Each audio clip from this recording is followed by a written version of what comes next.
Сайн байцгаана уу? Өнөөдөр та бүхэндээ би ухаалаг үзэг авах уу болох уу гэж эргэлзэж байгаа эцэг эхчүүдэд зориулаад энэхүү бичлэгийг бэлдэж байна. Ухаалаг үзэг авахын давуу тал болон сул тал гэж боддог асуултанд хариулт өгье.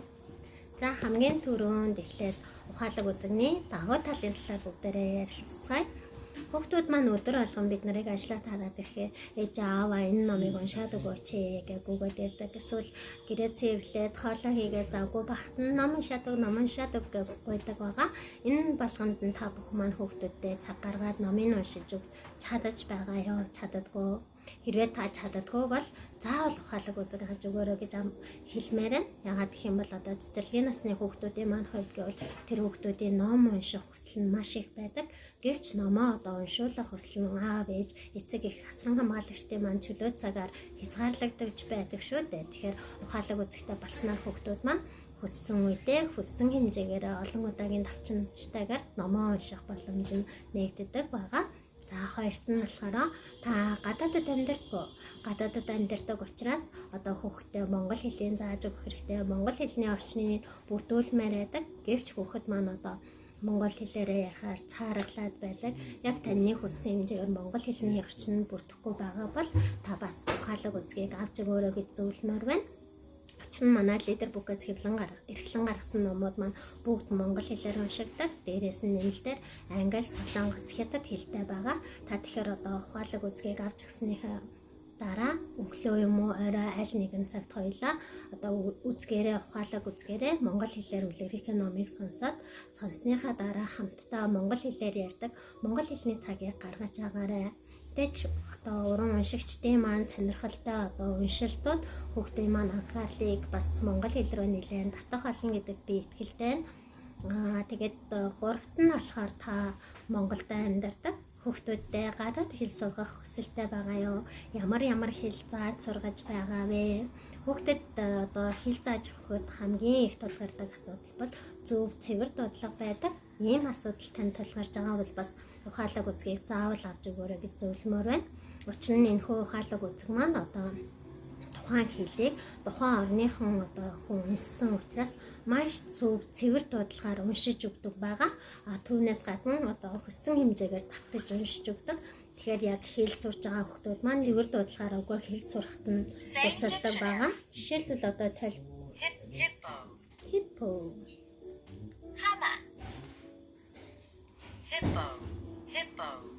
ингээд хүссэн хэмжээгээр нь давтаж хэлдэг. Давтаж сонссныхаа дараа хүүхдүүд маань дагаж хэлээд бичлэг хийгээд өөрийнхөө дуудлагыг зөв байна уу, буруу байна уу гэдгийг засах бүрэн боломжтой байдаг. Тийм учраас одоо хэл сурж байгаа хүүхдүүдтэй та бүхэн маань заавал ухаалаг үзэг авч өгөөрэй. Үзэг маань өөрөө одоо маш олон төрлийн ном бүтээл уншдаг учраас зөвхөн энэ үзгийг хүүхэд хэрэглэхгүй аав ээжүүд маань бас хэрэглэх боломжтой байгаа. Ухаалаг үзмээр маань одоо граммарын номнууд хүртэл уншигддаг болсон. Дөрөвт нь болохоор 0-2 нас буюу бага насны хүүхэдтэй эцэг эхчүүд маань хүүхэд маань одоо арай аль жоохон байна, үзэг авч өгөхөд үнэтэй юм байна. Одоохондоо авч өгөөд димээ гэдэг тийм хандлагууд их байдаг. Хэрвээ та ингэж бодож байгаа бол маш том андуурал байна. Ухаалаг үзэг бол 0-2 насны хүүхэд за ялангуяа сургуулийн бага насны хүүхдүүд бол үнэхээр хэрэгтэй зүйл байдаг. За бид нар хүүхдээ төрснээ дараа яадаг лээ. Шууд үлгэр сонсохгүй ч гэсэн унтахт нь модерн аш ч юм уу одоо тайвшруулах айнуудыг тавьж өгдөг байгаа. Тэгвэл та үзэгнийхээ мод буюу MP3 хэсэгт одоо хүүхдтэй сонсож өгөхийг хүссэн аяа 7 хоногор юм уу өдрөөр нь хийж хадгалаад одоо түүнийг унтчихт нь дэрэгдэн ингэж тавиад сонсгох юм бүрэн боломжтой байдаг. Тэгвэл ухаалаг үзэг маань хөгжмийн ч гэсэн орлох бүрэн боломжтой. Түүнээс гадна гадуур одоо хүүхдээ авч явахдаа сонсдог дуртай дуу цээжлүүлэх байгаа шүлгэнүүдийн бүгдийг MP3-т нь оруулж өгчөөд одоо гадуур явахдаа сонсоод явах бас бүрэн боломжтой байдаг. Тэгэхээр CPN-ийн маань төрсөн цагаас эхлээд насанд хүртлэх хүн болгон бүх хүмүүс хэрэглэх боломжтой байдаг. Ялангуяа солонгостой эгийг харьцах нэг буюу гадаад хэлний багш гэдэг ийм алдартай байдаг CPN үзэг маань. За тавд нь болохоор эцэг эхчүүд маань нөгөө номыг би өөрөө уншаад өгч шүү дээ. Тэгэхэд заавал үзэг авах ямар шаардлага байна гэдэг хандлага байдаг. Үүнд би бас хариулт өгье. Ном бол юу илээ? ертөнцийг харах цонх. Тэгвэл нэмээд бид нар ухаалаг үзгийг аваад өгчих юм бол ертөнцийг харах болон сонсох цаг. Одоо сонсох мэдрэх юм боломжийг нээгээд өгчдөг байгаа. Тухайлбал одоо манай ухаалаг хавцсны хувьд гэх юм бол за яг амьтдын хэсэг дээр байрлаж байгаа амьтдын хүүхдүүд маань солонгос хэлээр сонслоо, англи хэлээр сонслоо гэхэд тухайн амьтныхаа дуу авайг хөгшмийн зэмсэг гэхэд хөгшмийн зэмсгийнх нь нэршлийн зав сонсоод зогсохгүй тухайн хөгшмийн маань ямар аялал гаргадгийг нь хүртэл сонсох боломжтой байдаг. Инхээр ухаалаг үзэг маань одоо зөвхөн одоо тань мэдэх үг нь дэмжээ зогсохгүй, ертөнцийг харах цонх нь болоод зогсохгүй, сонсголыг нь хүртэл дэмжиж амьтдын дуу аваатай танилцах боломжийг нь өгч байдаг. Түүнчлэн одоо номын маань дөрүүдийг яг ингээ мэрэгжлийн уншигчид уншсан болохоор сэтгэл хөдлөл нь хүртэл тухайн хоолойныхан өмнөөс мэдрэгддэг учраас хүүхдүүд маань одоо хүний сэтгэлийг хөдлөлийг тухайн дуу хоолойныхан өмнөөс хүртэл таних юм боломжийг ухаалаг үзэг маань олгож өгдөг байгаа шүү. За эцэг эхчүүдийн маань нэг андуурдаг зүйл бол одоо ухаалаг технологи буюу технологи бол хүүхдэд дэмий нэгдүгээрт хоёрдугаарт энэ бол одоо технологи юм чинь эвдэрчин гэсэн хандлага байдаг. Тэгвэл үүнд хариулт өгөхөд одоо бол бид нарын төрж байгаа хүүхдүүд бол бүгд альпа үеийн хүүхдүүд буюу технологийн үеийн хүүхдүүд байгаа. Тийм учраас ухаалаг үзгийг ашиглах, унтраа хасах, хэрхэн дарж унших аргын та хүүхдэд заагаад өгчих юм бол магадгүй бид нарын оруулсан одоо бичлэгүүдийг үзчих юм бол хүүхдүүд маань амархан сураад ашиглах бүрэн боломжтой байгаа. Тэгээд эвдэрнэ гэдэг бас эцэгчүүд маань санаа зовж иж магадгүй. За SAPN ухаалаг үзэг бол Солонгос улсын номер 1 ухаалаг үзэг байгаа. Түүнээс гадна яг л бид нарын ухаалаг үзэгтэй адилхан цэнэглэгддэг. Магадгүй ямар нэгэн эвдрэл гэмтэл гарлаа гэхэд одоо засвар үйлчилгээнд явуулаад засварлаад авах боломжтой. Заавал ингээ эвдэршлээ гэд хаягдаад шинэ үзэг авах шаардлагагүй гэсэн үг. Үзгээр уншиж өгөх юм ямар шаардлага байна? Би өөрөө уншаад өгч шүү дээ. Тэгэхээр надад үзэг хэрэггүй гэдэг эцэг эхчүүд байдаг. Мэдээж хүүхдийн маань хүмүүжилт бол эцэг эхчүүд маань өөрөө өгөр дээрээ хүүхдээ суулгаад уншиж өгнө гэдэг бол үнэхээр чухал байдаг. Гэхдээ ягаад та одоо үзгийг санал болгож байгаа гэх юм бол үзэгний маань дуу оруулалт өөрөө яг ингэж мэрэгжлийн уншилтаар хийгдсэн байдаг. Учираас тэр одоо дуу оруулалтын уншилт нь яг л хүүхэд нөгөө нэг зурагт үзээд үзэж байгаа юм шиг тийм мэдрэмжийг төрүүлдэг. Уншаад тэр номынхаа зургийг хараад хөдөлгөөд амьлуулад бодно гэдэг маань өөрөө хүүхдийн маань төсөөлөн бодох сэтгэхүйг нь маш сайн хөгжүүлдэг. Тэгээд энэ уран уншилтууд нь өөрсдөө хүүхдүүдэд бас яг ингэж мэрэгжлийн дуу оруулагч шиг унших, жүжиглэх ийм хүслийг нь үдээж өгдөг байгаа. Тэгэхээр мэдээж үзэхдээ ном гэж та дандаа үзгээрээ уншуулад байхгүй.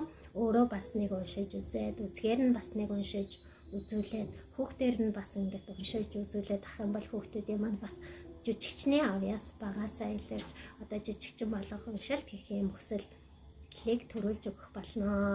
Манай хүүхдүүдийн хувьд ч гэсэн бас яг үзэгнээсээ тийм мотивацийг аваад унших амар их хүсэлтэй байдаг. Хүүхдүүд маань одоо үзэгнээсээ амархан уйдчих болов. Бага насны хүүхдүүд маань шинэ тоглоом аваад өгөхөөр дороо уйдчихдаг шүү дээ, тий. Тэгэхээр энэ асуудал бас эцэг эхчүүдийн маань санааг нь зовоодог байх. Тэгвэл мэдээж хүүхэд юм чин хэдэн өдөр уншиж байгаад үзэгнээсээ уйдчиж магадгүй. Тэр бол тухайн хүүхдийн маань сонирхолтой холбоотой асуудал. Тэгтээ мэдээж та одоо энэ бол миний хүүхдийн хүмүүжил боловсралт хэрэгтэй гэж сонгож авсан үзгээ үр дүнтэй ашиглахын тулд яадаг вэ гэхээр орой унтахтаа ч юм уу өглөө хоолныхаа цагаар хоол идэж сууж байхдаа үзгээ одоо нөгөө нэг нүрээр нь уншиж өгөх гэсэн тэмдэг дээр нь дараад нэг удаа сонсгоод байгаараа хамтдаа баялаа үлгэр сонсонгоо хоолоо идээ утгаасаа өмнө гоё үлгэр сонсоод унтъя гэж хэлээд тавьчих юм бол хүүхдүүд маань хизээч дургуутсахгүй сонсчил байдаг. Тэгээ сонсно гэхээр хүүхэд маань одоо тухайн үлгээр илүү сонирхоод батагдаж байдаг. Нөгөө талаар та одоо манай номноо чинь багтаа 2-4 хэлтэй байгаа шүү дээ. Тэгэхээр өөр бусад одоо магадгүй англи хэлээр сонсголоо гэхэд гадаадд байгаа хүүхдэд монгол хэлээр сонсголоо гэхэд тухайн хэлнийхэн орчингийн үсгэж өгөөд одоо хэл сурах сонсголыг нь бас дэмжиж өгдөгөөрөө давуу талтай байдаг. Тийм учраас та бүхэн маань хүүхэд хэрэглэхгүй байна гэд орхихоосоо илүү өөрөө илүү ингээд хэрэглэх сонсох нөхцөлийг нь бүрдүүлж өгөөд явах юм бол энэ маань одоо сул тал биш илүү бас давуу тал болж өгдөг байгаа. Энэ ухаалаг үзэгүүд дундаас SAPN-ийг сонгох ёстой юм бэ гэдэг асуултууд гарч ирдэг. Яагаад бид анх CP-нийг сонгож авсан бэ гэхээр CP-ийн үзэг маань Солонгос улсад үйлдвэрлэгддэг. Чанарын хувьд бол үнэхээр чанартай. Дээрээс нь засвар үйлчилгээ маш сайтай байдаг. Түүнчлэн энэхүү үзгээр маань 150 одоо бараг 160 орчим компани 30,000 гаруй ном бүтээлүүд уншигдаг байгаа. Тэгэхээр та зөвхөн манай одоо лидер бүкийн ном бүтээлийг уншихаас гадна Япон хэл сурмаар гэвэл Япон хэлтэй ном олоод өгөөч.